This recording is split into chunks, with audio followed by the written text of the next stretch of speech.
있는 우리 신체가 제대로 유지되려면 여러 가지가 필요하겠지만 꼭 그 중에 필요한 것 중에 하나가 혈액순환이겠죠. 혈액순환이 잘 되지 않으면 여러 가지 문제가 생기는 것처럼 구원받은 우리의 영이 계속 그 생명을 유지하려면 또한 여러 가지가 필요하겠지만 반드시 필요한 것이 주의 영광 앞에 나아가서 그 영광을 우리의 것으로 삼아야 되는 것인 줄로 믿습니다. 하나님의 생명이 주어져야 우리가 하루하루 살아갈 수 있는 것이죠. 그래서 이 찬양 부르실 때 주님 이 자리에 영광으로 임하여 주셔서 우리로 보게 하여 주시옵소서. 이미 임한 그 성령의 은혜, 주의 영광 우리의 눈이 열려 보게 하여 주시옵소서. 우리 그런 마음으로 찬양하시겠습니다.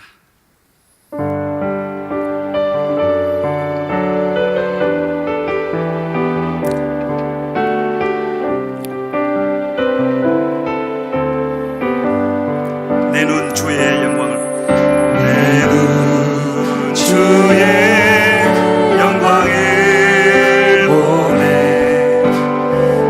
우리 가운데 계신 주님, 그 빛난 영광 온 하늘 덮고 그 찬송 온 땅 가득해.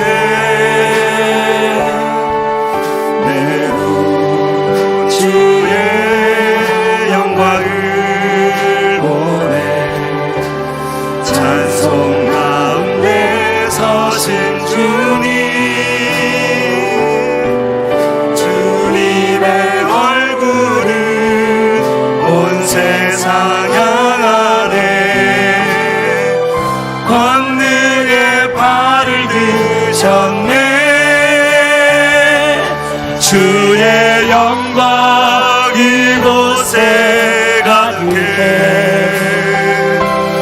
우린 선의 주님과 함께 찬양하며 우리는 전진하리. 모든 열방 주 볼 때까지 내 눈 주의 주의 영광을 보내. 우리 가운데 계신 주님, 그 빛난 영광 온 하늘 덮고 그 찬송 온 땅 가득해. 주의 영광을 보내.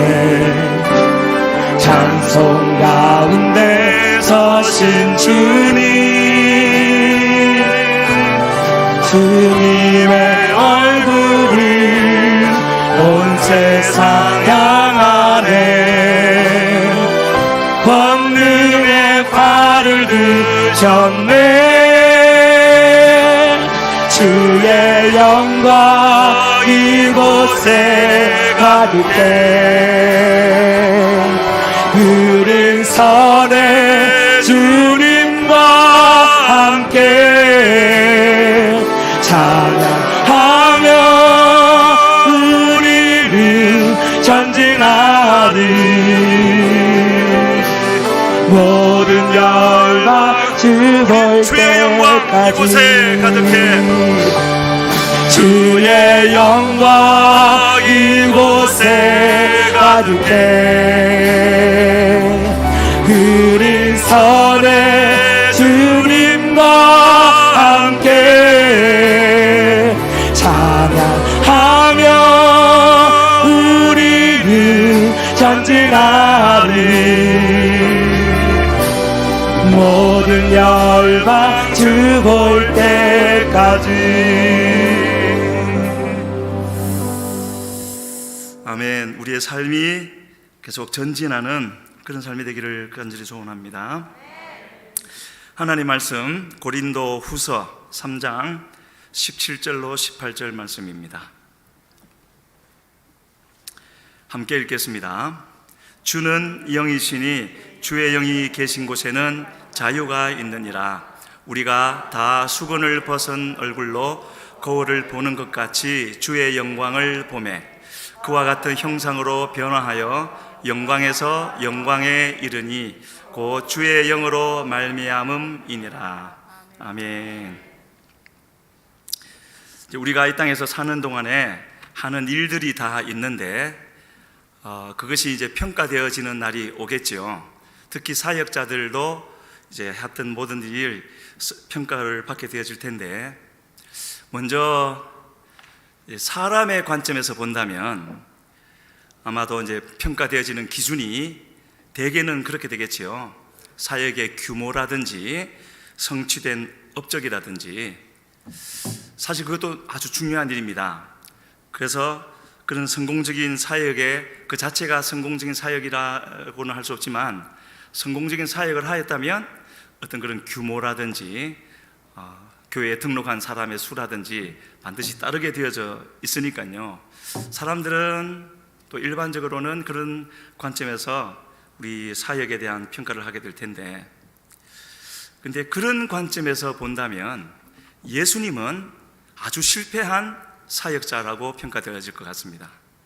예수님은 그렇게 기적을 행하시고 말씀을 가르치고 나서 주님을 따르겠습니다 하고 오는 사람들을 일부러 쫓으신 것은 아니지만 일단 받아들여야 하실 것 같은데, 오는 그들에게 주님을 따르는 데 들 대가, 비용, 우리가 치러야 될 비용을 먼저 말씀하심으로 그것을 받아들이고 따르는 사람들도 있었지만 소수였고 대개는 돌아섰죠.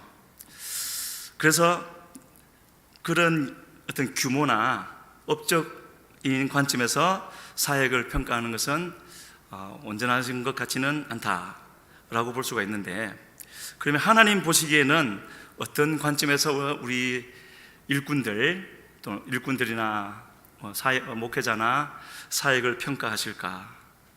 한마디로 말은 할 수 없겠지만은요, 주님께 가장 중요한 것 한 가지를 성경에 여러 번에 걸쳐서 기록해 놓으신 장면이 있는데, 그 중에 한마디가 이렇게 표현되어져 있는 것을 볼 수 있습니다. 너희는 나를 누구라고 하느냐? 아주 예수님의 사역에 있어서 그 이전과는 전혀 다른 단계로 넘어갈 때 그 질문을 하셨죠. 다시 말해서 너희는 나를 누구라고 하느냐? 그 말은 사역을 하는 우리가, 저 김병국, 너는 지금 어떤 사람이 되어져 가고 있느냐? 그걸 물으시는 것 같습니다. 하나님께 가장 중요한 것은 저를 통하여서 나타나는 사역의 결과도 중요하겠지만 더 중요한 것은 너는 내 앞에서 어떠한 사람이 되어져 가고 있느냐? 꼭 자기 자신에게 한번 질문을 해보시기 바랍니다. 중요한 질문이니까요. 그런데 이제 성경에 보면은 충분히 그럴 만한 자질이 있었음에도 불구하고, 지난 목요일 중보기도 모임할 때도 제가 이 질문을 한번 드렸었는데, 제가 지금 몇 사람 이름을 나열해 보겠습니다. 그 사람들의 공통점이 뭐겠는가? 그때도 그렇게 말을 해놓고는 제가 먼저 답을 말해버렸죠. 답을 먼저 말씀드리겠습니다. 성경에 충분히 그럴 만한 훈련과 자질을 갖추었음에도 불구하고 왕이 되려고 하지 않았던 사람들이 있습니다. 많겠지만 제가 지금 이 준비 기록해온 사람들은 모세, 여호수아, 또 기드온, 사무엘, 더 있겠지만은요,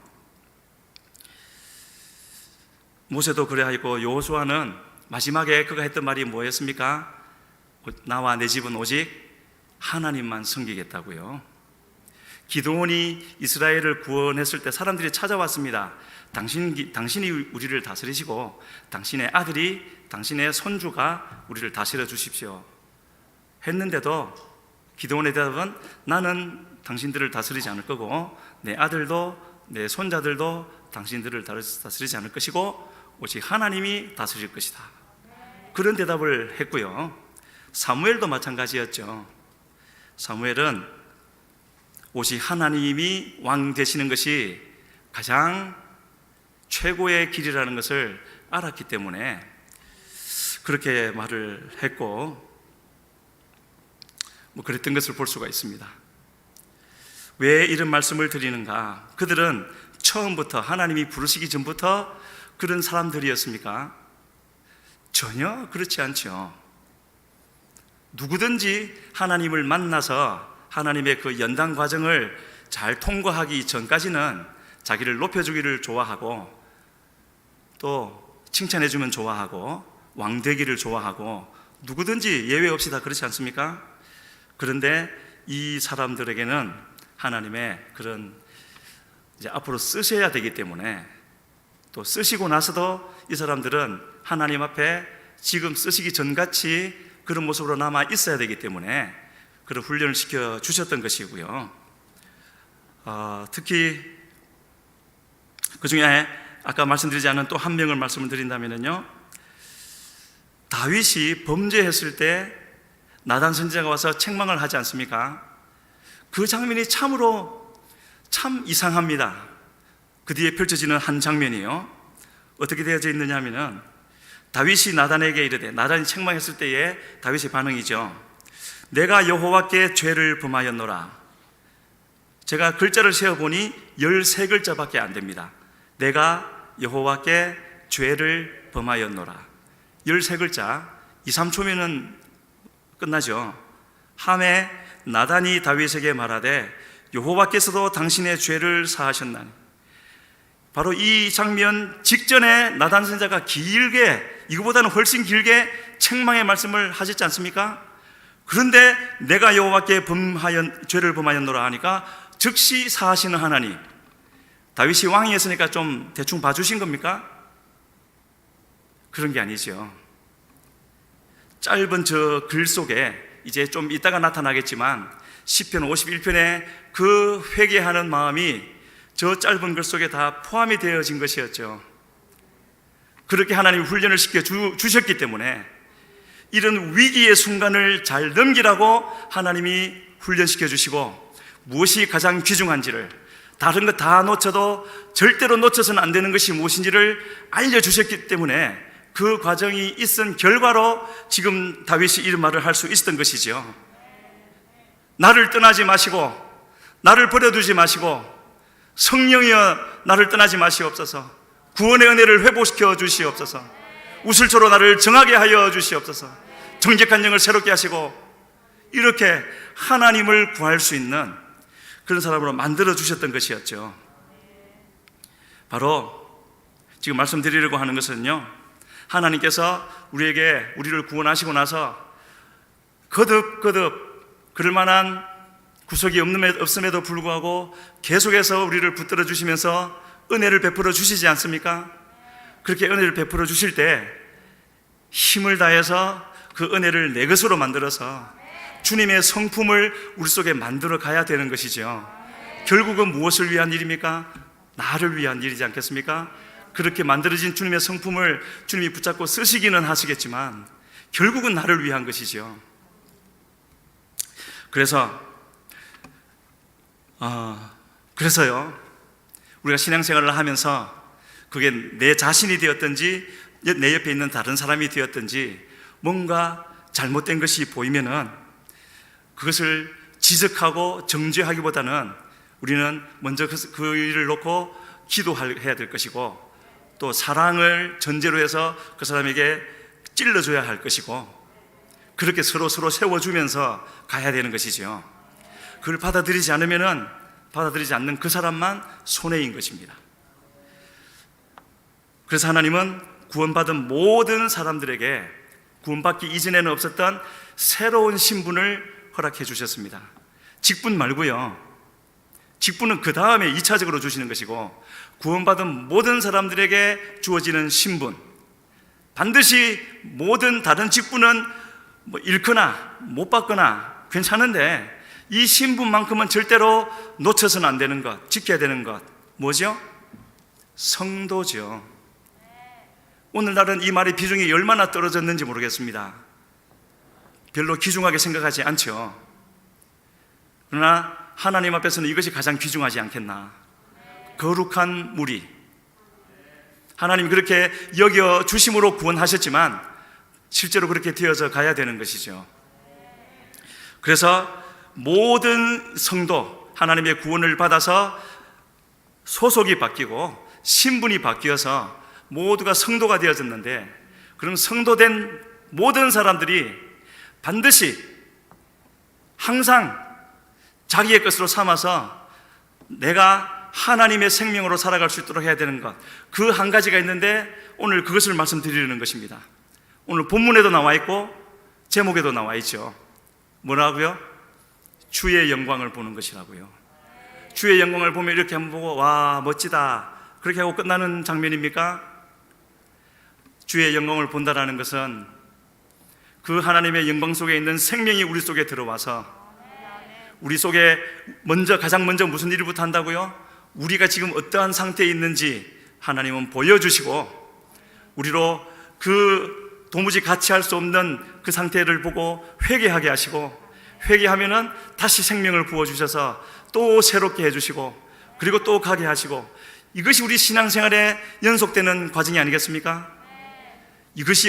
이런 과정이 지금 나를 돌아보고 이렇게 새롭게 되어지는 과정이 언제 그랬더라 아득하다면은요, 꼭 그런 것은 아니겠습니다만은 한번 돌아봐야 되는 것이죠. 한 번 은혜로 계속 되어지는 그런 일은 없으니까요. 지속적으로 우리는 밥을 먹듯이 주의 은혜를 받아야 되는 것이고 새롭게 하는 것이 필요한 것입니다. 그래서 그렇다면 이와 같은 성도의 직분을 우리 모두가 받았고 성도된 우리는 주의 영광을 봐야 되는데, 주의 영광을 본다는 것이 그럼 무슨 뜻인가?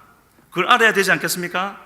성경에는 분명히 그렇게 말씀하고 있는데, 지금 바울 사도는 이 고린도 후서를 통하여서 최우선순위를 두고 성도된 우리가 항상 힘써야 될 것, 그것이라고 말씀을 하고 있는데, 여기에 쓰인 주의 영광을 본다라고 할 때 보다는요, 그냥 이렇게 한번 누가 왔는지 한번 보자고 이렇게 훑어보는 그런 보다가 아닙니다.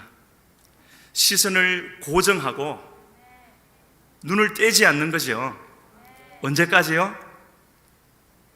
지금 가지고 나온 그 마음의 소원이 이루어질 때까지. 그것을 어떻게 표현을 했습니까? 거울을 보는 것 같이. 우리는 언제 거울을 보죠? 거울을 볼 때 어떻게 합니까? 거울을 앞에서 놓고 딴 데 쳐다보고 그렇게 합니까? 뭔가 내 모습에 어떠한지, 잘 준비가 되었는지, 더러운 것이 묻었는지 아닌지 그걸 확인하기 위해서 거울을 보죠. 그러면 뚫어지게 정확히 보지 않겠습니까? 그렇게 주의 영광을 본다라고, 그렇게 봐야 된다고, 예배를 어떻게 드리는가 하는 것을 말하는 것이고 신앙생활을 어떻게 하는지를 말씀하시는 것이죠. 그래서 하나님 앞에 나올 때 오늘도 어떤 마음의 소원을 가지고 오셨습니까? 아니면 정해진 예배 시간이기 때문에 그냥 오셨습니까? 하나님은 이 예배 시간을 이렇게 허락하신 것은 다른 것 때문이 아니죠. 채워야 할 주님의 은혜로 채워져서 보내시는 곳에 가서 우리가 또 가야 할 곳이 있지 않습니까? 내일부터 거기 가서 그냥 시간을 보내는 것이 아니라 그 내게 주신 생명을 전해주어야 되는 것이죠. 어떻게 생명을 전해줄 수가 있겠습니까? 내게 있어야지요. 내가 가는 그곳에 주님이 함께 하셔야 되지 않겠습니까? 이처럼 주님의 생명이 우리에게 없이는 아무것도 되어질 수가 없는데, 이런 하나님의 생명, 함께 하심, 주님의 그 임재 가운데 주님의 응답을 받기까지 물러서지 않는 이런 기도를 말할 때마다 생각나는 한 분이 있습니다. 지금 저 경기도 동탄으로 이사를 가셨는데 이미정 권사님요, 우리 교회 초기에 나오셔서 정말 남편으로부터 핍박을 많이 받았습니다. 그리고 한참 지나고 나서 이제 저에게 해주셨던 말씀 중에 너무 핍박이 심해서 오살리 기도원으로 도망을 갔다 합니다. 도저히 견딜 수가 없어서. 정말 말할 수 없는 핍박들이었습니다. 죽이려고 했으니까요. 가서 한참을 기도하는데 지금 짤막하게 말씀드리는 겁니다. 내려가라 하는 음성이 어떻게 들리느냐면은 이 배로부터 확 올라오면서 들리더라는 겁니다. 근데 진짜 육성을 듣는 것처럼 그리고 그 말 듣고 내려갔더니 그렇게 핍박하던 남편이 잠잠해졌더라는 거죠. 꼭 이런 일만 있어야 되는 것은 아니지만은요, 이와 같이 하나님의 우리의 삶에 개입해 주시는 그런 역사가 우리에게는 반드시 필요한 것이고, 또 우리가 그것을 사모해야 될 것을 여기서 말씀하고 있습니다. 모세도 처음부터 올라갈 때 40일 걸릴 것이다, 주님은 그런 말씀하신 적이 없죠. 그리고 처음부터 바로 주님의 임재 가운데 들어간 것이 아니었습니다. 처음 6일 동안은요, 하나님이 나타나지도 않으셨고 그 바위밖에 없는 산에 구름으로 뒤덮여 있었고, 금식하면서 그 6일이 얼마나 길었을까요?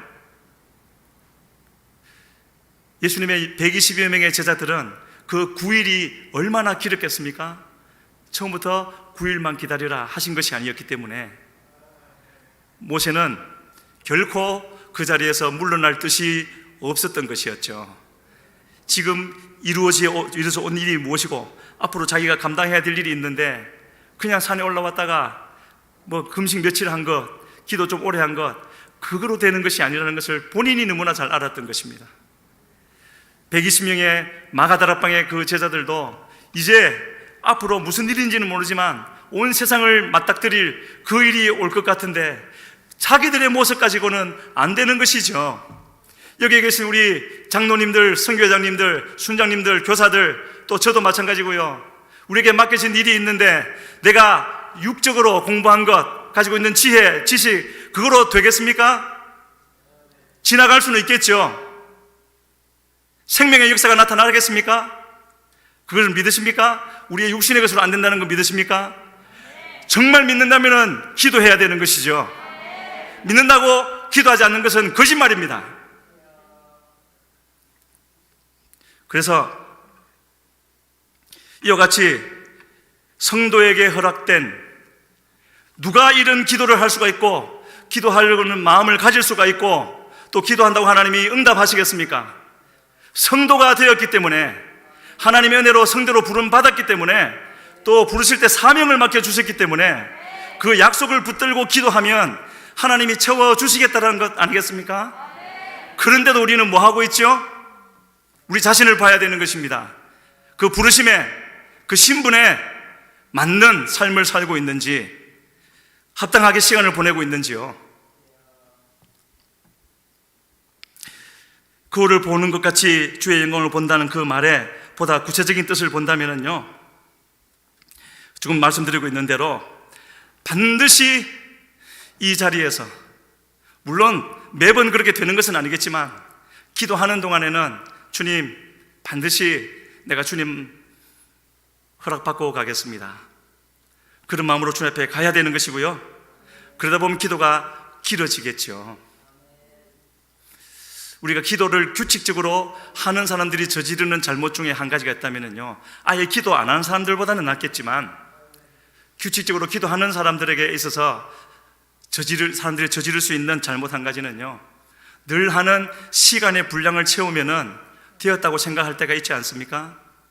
물론 그것도 그럴 때도 있고 그럴 수밖에 없는 때도 있겠지만 최소한 우리의 마음에서만큼은 하나님은 살아계시고 그 하나님이 나를 지금 지켜보고 계시고 내가 기도하기를, 기도의 어느 자리에까지 나오기를 기다리고 계시는데 그냥 시간만 채우고 가는 그런 기도를 할 것이 아니라 주님 만나 주시옵소서, 나를 다시 한번 채워 주시어서 주님의 이름을 나타내게 하시고 주의 생명을 전하는 자가 되게 하여 주시옵소서. 그런 마음의 소원을 가질 때 주님이 그 마음을 주셨기 때문에 그렇게 반드시 이루어 주실 줄로 믿습니다. 그렇게 할 때 우리에게 맡겨진 일을 감당하는 것 이전에 그렇게 되어지는 만큼 우리 자신이 변화되어지는 것이고요.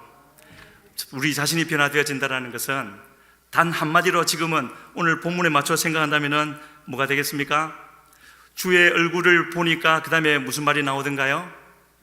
영광에서 영광으로 간다고요.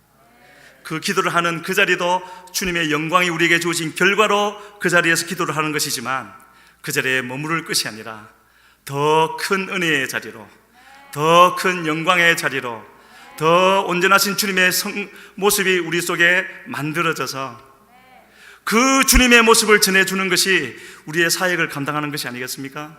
사람들이 그 모습을 볼 때 주님을 느끼게 되어지는 것이고, 이유는 모르겠지만 하나님이 살아계신 것 같고, 저 사람이 믿는 하나님을 나도 믿어야 되겠다 하는 마음도 들 것이고요, 그것이 우리가 할 수 있는 최선인 것이라는 것을 오늘 본문에서 말하고 있습니다.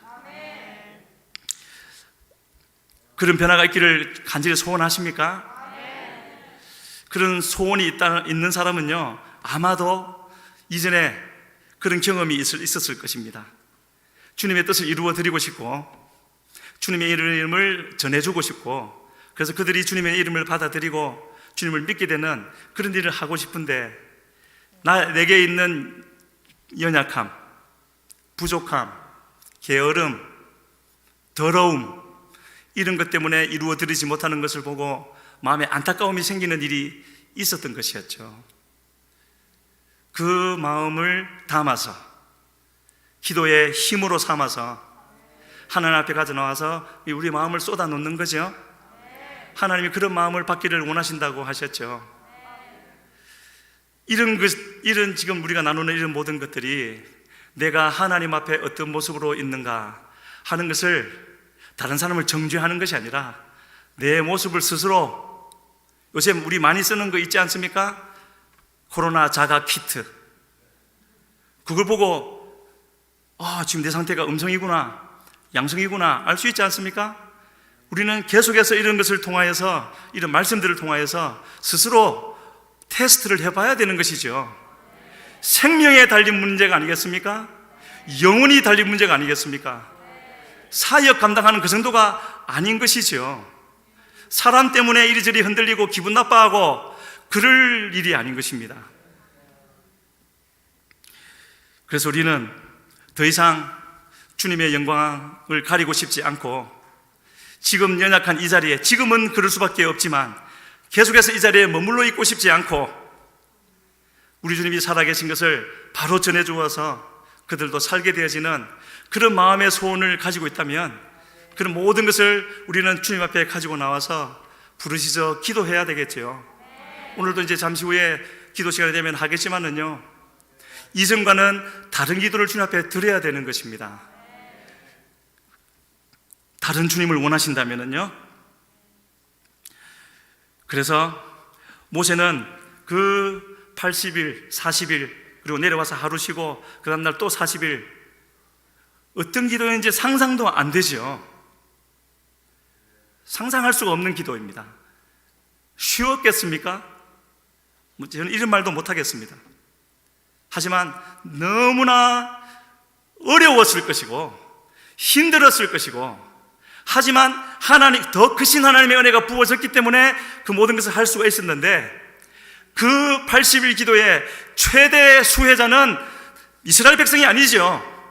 그 기도 때문에 멸망받을 그들이 살게는 되어졌지만 최대 수혜자는 모세 자신이었습니다. 그의 성품이 바뀌어서 하나님이 뭐라고 평가해 주는 사람이 되었다고요? 지면에서 가장 온유함이 승한 자가 되어졌다고요. 사람들이 반역하면은 같이 맞서는 것이 아니라 하나님 앞에 와서 엎드리는 자가 되어졌고요. 하나님의 인도하심을 늘 구하고 알아서 백성들을 이끌어가는 사람이 되어졌고, 그리고 120세가 되어도 건강에는 전혀 문제가 없어서 눈이 밝고 귀가 밝고 얼마든지 더 일을 할 수 있었지만, 하나님의 뜻이 시간이 되었기 때문에 하나님께로 가는, 온 육체가 온전히 변화되어지는 그런 은혜까지도 바로 그 기간에 받았지 않습니까? 하나님은 이와 같이 우리가 이런 모든 것을, 우리에게 필요한 하나님의 은혜를 채워주시려고 기도라는 정말로 감사한 장치를 만들어 놓고 우리에게 하라고 말씀하시는데, 얼마나 그 은혜를 누리고 있습니까? 모세도요, 그 40일 기도를 끝내놓고 두 번째 40일을 할 때 가지고 간 문제가 있었지 않습니까? 하나님이 진멸한다 하셨기 때문에 세 번의 기도를 연거푸하면서 마침내 하나님이 그 문제에 대한 답을 주셨습니다. 함께 가겠다, 그들을 다 살려주겠다. 그 다음에 무슨 기도를 네 번째 하던가요? 출애굽기 33장에서 주의 영광을 보여달라고 합니다. 뭐 때문에 그렇게 했겠습니까? 이미 40일 금식 기도를 해서 얼마나 은혜가 충만했겠지만 무엇을 보니까요, 저 악한 이스라엘 인간들, 저들을 데리고 광야를 통과하여 가나안에 갈 일을 생각하니 안 되는 것이죠. 주여 더 채워주시고 넘치게 채워주셔서 내 힘으로 하는 것이 아니요 이스라엘 백성들 다 덮을 만한 은혜를 허락하여 주시어서 맡기신 사명 온전히 감당하게 하여 주시옵소서. 그런 마음 아니었겠습니까? 그랬더니 주님이 응답해 주셔서 보여주셨죠. 뭐 등을 보여주시고 그런 것을 따지는 문제가 아닌 것입니다. 보여주신 것이 하나님의 뜻이었죠. 그리고 그의 사명을 끝까지 잘 감당을 했습니다. 우리에게도 그런 은혜가 있어지기를 바라고, 그래서 앞으로 지금 이후로 우리가 그렇게 이미 하고 계시는 분들이 많으신 줄로 압니다. 하지만 더 한 번 더 우리가 결단하기를, 주님 앞에 나와서 우리 기도할 때마다 주님 어떤 대가를 치르더라도 주님 더 알기를 원하고 주님 만나기를 원하고 내가 채워져서 돌아가기를 원합니다. 그런 마음의 결단을 하고 기도할 수 있는 우리 모두가 되기를 주 앞에 간절히 소원합니다. 그런 과정들이 있을 때 점점점 우리에게 또 무슨 일이 일어나겠습니까? 앞쪽에서는 그런 은혜의 역사가 있을 때 우리 뒤에서는요, 세상으로부터 자유하는 역사가 있는 것이죠. 그래서 오늘 본문 17절에 뭐라고 했습니까? 주는 영이시니 주의 영이 계신 곳에는 자유함이 있느니라. 세상과 막 싸우고 너 저리가 밀어내고 한다고 해서 세상이 우리에게서 멀어지는 것이 아니라 우리가 주님께로 가까이 가는 그만큼 세상으로부터는 멀어진다는 것 우리가 잊지 말아야 될 줄로 믿습니다. 주의 영광이 이와 같이 우리에게 비춰지게 될 때 우리는 그 안에서 자유함을 누리는 것이고요. 왜 자유를 누리겠습니까? 주님을 그냥 주저없이 선택할 수 있게 될 것이니까, 세상 것에 미련 두지 않게 될 것이니까, 그것이 귀중하지 않아서가 아니라 비교할 수 없이 더 중요한 주님을 알게 되어졌으니까 그냥 계산 없이 주님을 선택함으로, 그렇지 않다면 끊임없이 갈등을 일으키고 이것을 해야 될까 저것을 해야 될까 하겠지만 지금은 그렇지 아니하여서 그냥 주님을 선택하게 되어지므로 우리는 그 안에서 자유를 누리게 될 것이라고 주님은 우리에게 말씀해 주고 있습니다. 동시에 아까도 말씀드린 것처럼요, 우리의 부족함을 또 더 밝히 알게 되어져서 씻어내고, 주님 이 부분요 참 많죠. 그렇게 씻어내야 될 부분들요 너무나 많은 것 같습니다. 그래서 그렇게 주님 앞에 내어놓고 기도하게 되어질 때 점점 우리도 모르는 사이에 우리의 영은, 거듭난 우리의 영은 하나님의 성품을, 주님의 모습을 조금씩 담게 되어져서 전해줄 수 있는 참된 복음이 우리 안에 만들어지는 것이죠. 그래서 약속에 의해서 또한 성령에 의해서 이와 같이 우리 속에 하나님이 주시는, 우리를 구원하시고 나서 그렇게 만들어 주시려고 지금 주님이 얼마나 안타까워서 기다리고 계시는데 우리가 그거를 모르고 귀하게 여기지 않고, 말로는 하나님이 가장 귀합니다, 하나님이 전부입니다, 주님 없이는 못 삽니다 해놓고는 그렇게 기도해서 하나님이, 이건 제 말입니다, 그렇게 기도하는 것이 들려서 이렇게 응답하려고 보니 벌써 그 자리에서 없어졌고요, 주 없이는 살 수 없습니다 해서 은혜를 부어주려고 봤더니 다른 데 가서 도움을 청하고 있고, 그런 경우들이 있겠죠. 모두가 그렇다는 것이 아니고요. 그래서 출애굽하고 홍해 앞에 다다랐을 때, 뒤에는 애국 군대가 쫓아올 때, 그때까지 수개월 동안 하나님이 역사하셨던 그 하나님의 기적의 역사와 함께 주신 은혜는 온데간데 없어지고 난리를 피우고 있을 때 하나님 뭐라 그러셨다고요? 가만히 있으라, 두려워하지 말고 가만히 있으라고요. 그리고 마음에 어떤 소원을 가지라고요? 하나님이 행하시는 구원을 보라고 말하고 있습니다. 지금 우리 앞에도 홍해 같은 문제가 있지 않습니까?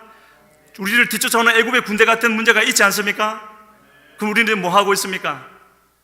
그 두 가지 문제를 보고 난리를 피우고 있습니까? 아니면은 하나님이 행하실 구원을 보기 위해서 마음의 소원을 가지고 믿음의 자리에 굳게 서서 하나님을 바라보고 있습니까? 우리가 해야 할 일들이 너무나 분명하게 우리에게 주어져 있는 것이고요. 그렇게 되어질 때 점점점 주님의 사람으로 만들어가는 것이지요. 히브리서에서 우리에게 제공해 주시는 참으로 우리가 꼭 붙들어야 될 말씀 한 가지가 있습니다.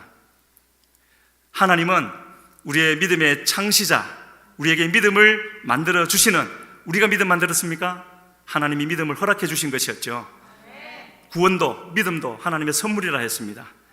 이처럼 하나님은 우리의 믿음의 창시자이실 뿐만 아니라 구원의 완성자이심을 우리는 기억해야 되는 것입니다. 무슨 말이죠? 무슨 일이 일어나도 내가 하나님을 믿고 하나님이 나를 사랑하시고 내가 그 사랑 안에 있다는 것을 내가 확신하고 있으면, 확신이 안 된다면 그것을 기도 제목 삼고 지금 빨리 기도해서 확신을 구해야 되는 것이고요. 그리고 그 확신이 있으면 걱정할 거 없다라는 것 아니겠습니까? 주님이 우리의 구원을, 우리의 믿음을 완성해 주실 것이니까 어떤 문제가 오더라도 주님이 지켜주신다는 건 아니겠습니까? 그 문제를 허락하신 하나님이시지만 그 문제 앞에서 어떻게 하는지를 보시는 하나님이신 것이고요. 끝까지 주님을 바라보면 주님은 이루어 주신다는 겁니다. 창세 이후로 지금까지도 하나님의 뜻을 이루어 오셨고, 지금은 온 세상이 어두움에 덮여 있는 것 같지만 분명히 하나님 그 위에 계시면서 이 땅에서 하나님을 바라보고 하나님의 뜻을 구하고 하나님의 행하실 그 길을 찾고 있는 사람들을 주님은 지켜보시면서, 이 세상은 어둠에 덮여 있는 것 같다 할지라도 그 한 사람 한 사람에게는 하나님이 신호를 보내셔서 인도하고 계신 우리 주님이신 줄로 믿습니다. 믿음 있는 자를 찾으시는 우리 주님이신 줄로 믿습니다. 그 믿음이 있는지 오늘 밤에 확인해 보시기를 바랍니다. 고린도후서 4장 7절에서는 이렇게 말씀하고 있습니다. 우리가 이 보배를 질그릇에 가졌으니 이는 능력의 심히 큰 것이 하나님께 있고 우리에게 있지 아니함을 알게 하려 함이라. 하나님 왜 이렇게 역사를 하시죠? 왜 보배 같은, 이 보배라는 말은 질그릇하고 절대 맞지 않지 않습니까?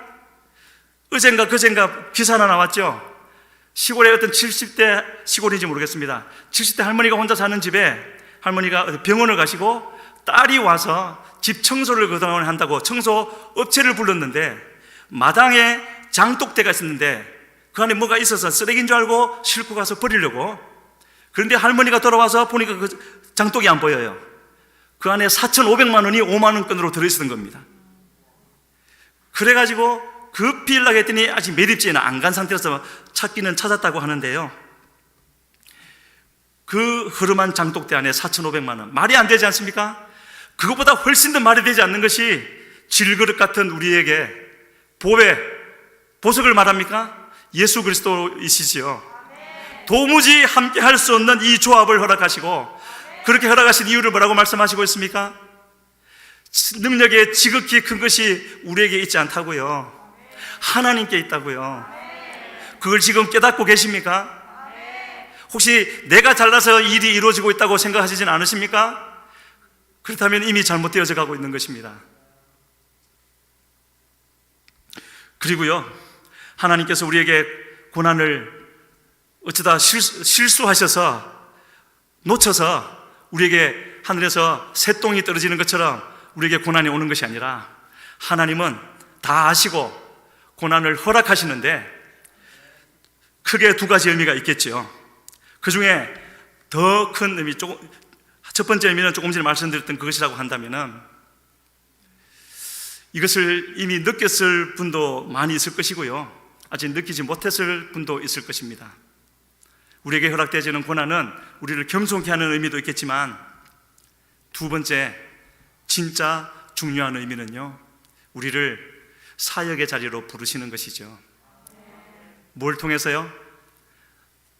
나는 정말 아무것도 아니구나. 몰랐던 사실이지만 저는 지난 병원에 있었던 3주, 격리된 3주 동안 그거를 뼈저리게 다시 한번 느꼈습니다. 아무것도 아니구나. 숨도 제대로 못 쉬는 존재구나. 주여 도와주시옵소서. 그것을 느낀다면 그 다음 생각은 어디로 가겠습니까?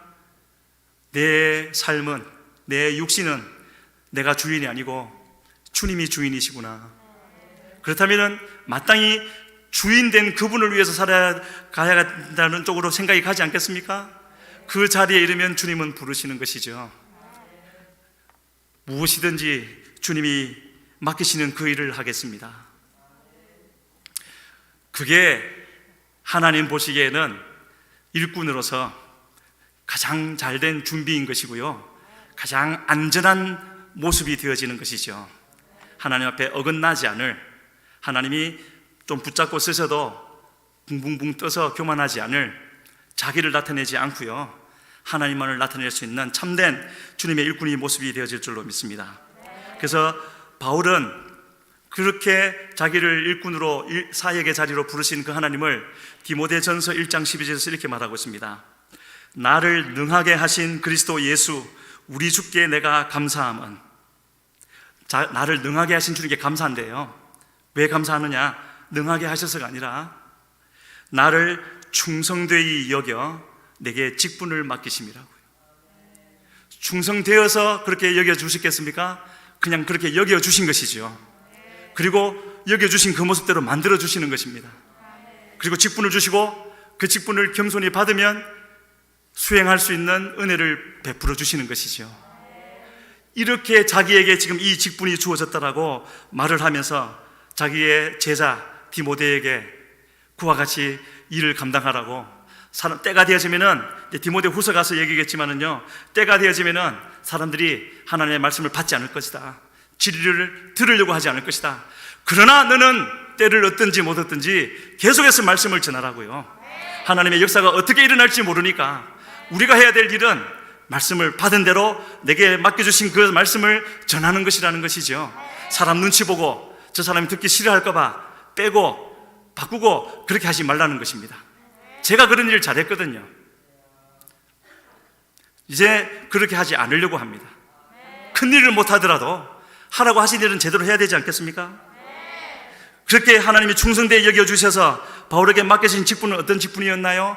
물론 그 큰 사역들 이루어 주셨지만, 처음 그가 다메섹에 가는 길에서 주님을 만나서 곧 거듭나서 회심해서 수십 년 뒤가 아니라 안디옥에 가서 사역할 때 그때 맡겨주신 것이 아니라 불과 3일 뒤에 눈이 멀어서 다메섹 집과 유다의 집에서 3일 동안 금식하고 있을 때 아나니아를 보내서 아나니아에게 뭐라고 말씀하셨죠? 안 가려고 하는 아나니아에게 가라, 그가 나를 위하여, 내 이름을 위하여 얼마나 많은 고난을 받아야 할지 내가 그에게 보일 것이다.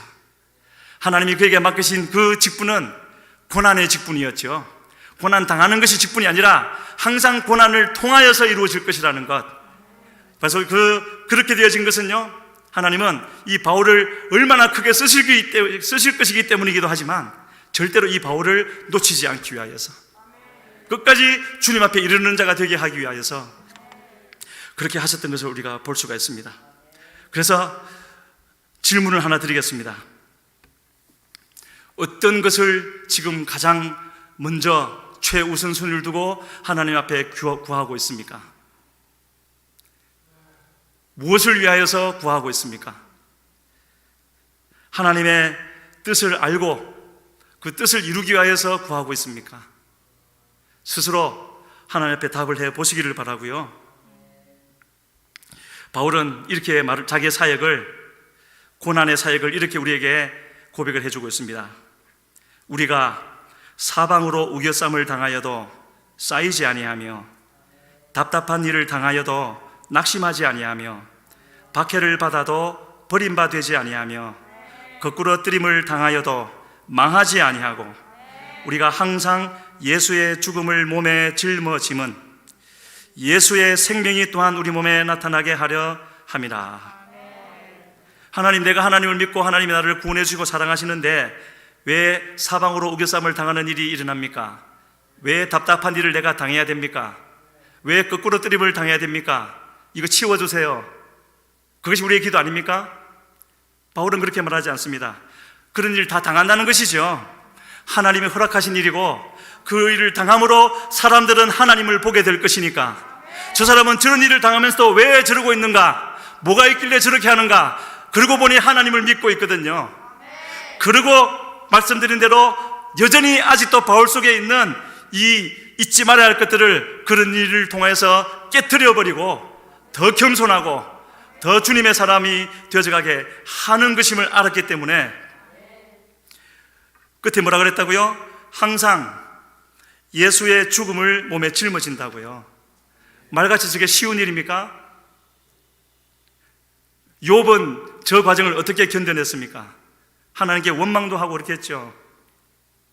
하지만 마침내 깨닫게 해주셨고, 그를 깨닫게 되어질 때 하나님의 본 뜻은 예수의 생명이 나타나게 하려 함이었다는 것을 마침내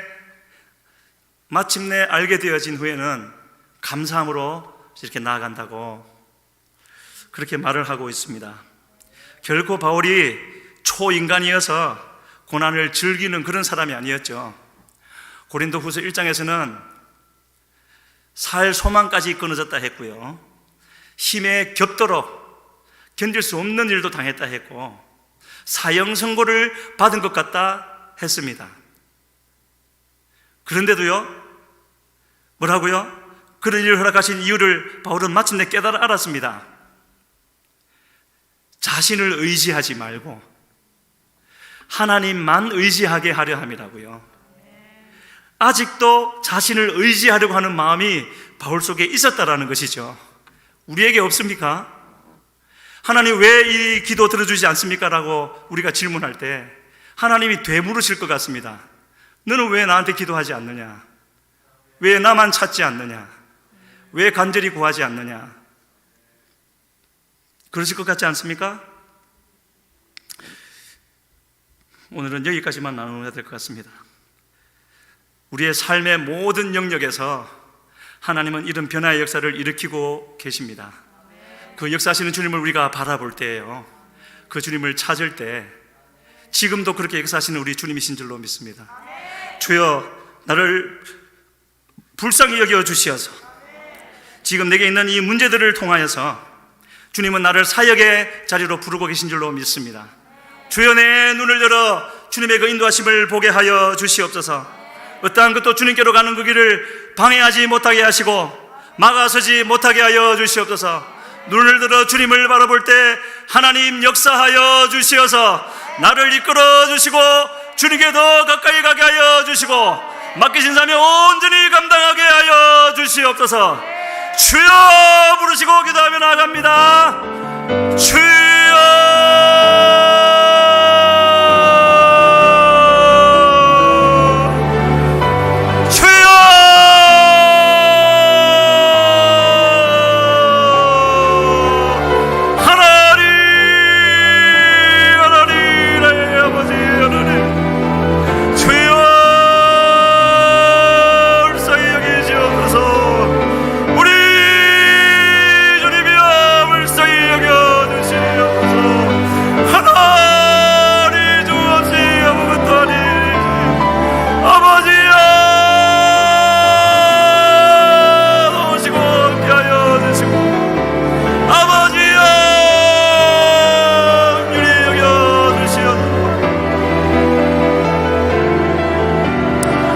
이 시간에 다시 한번 기도하겠습니다. 지금 많은 고난이 각자에게 있습니까?